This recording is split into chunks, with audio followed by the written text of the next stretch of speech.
36. The Roman Ghetto. Stamp for Infamous Pope was the headline in a Catholic newspaper not long ago. The story reported that the Vatican had just unveiled a new postage stamp honoring Pope Alexander VI, 1492 to 1503. First known as Rodrigo de Borja y Borja, he was one of the notorious Borgia popes. He was also the nephew of a pope and the father of numerous children, including Lucretia Borgia. His son Cesare, whom he made a cardinal at age 18, was likely the murderer of his brother Juan.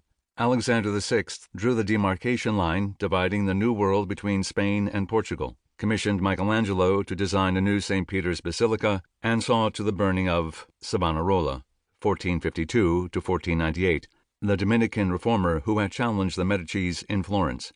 Alexander VI intrigues and appetites made him, in the words of the postage stamp story, an example of why the Church should pronounce a millennial mea culpa for historic wrongs. Apparently, the stamp was being issued only because of the parallel between the Vatican Jubilee years of 1500 and 2000. Oddly, there is one way Alexander VI may well be deserving of a respectful commemoration: his refusal to endorse the gravest of historic wrongs.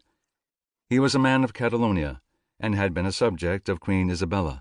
His admiration for her and Ferdinand, and his effort to ingratiate himself with them, is reflected in his having bestowed on them the honorific Catholic monarchs not long after he ascended to the chair of Peter. It may even be that Alexander did so, as one historian suggests, in appreciation for their having expelled the Jews from their realm. But if so, that response was overridden in the Pope's own heart when large numbers of desperate Iberian Jews began presenting themselves at the borders of papal territories in Italy, including the gates of Rome. The arrival of these Jews in Italy, all told they would have numbered close to 9,000, was a jolt to Italian Christians and Jews alike. You would have thought that they wore masks, one Christian who watched them wrote. They were bony, pallid, their eyes sunk in the sockets, and had they not made slight movements, it would have been imagined that they were dead. The historian Cecil Roth. To keep listening to this audiobook, I've left you a link in the description so you can do it, at no cost thanks to Audible's 30-day free trial.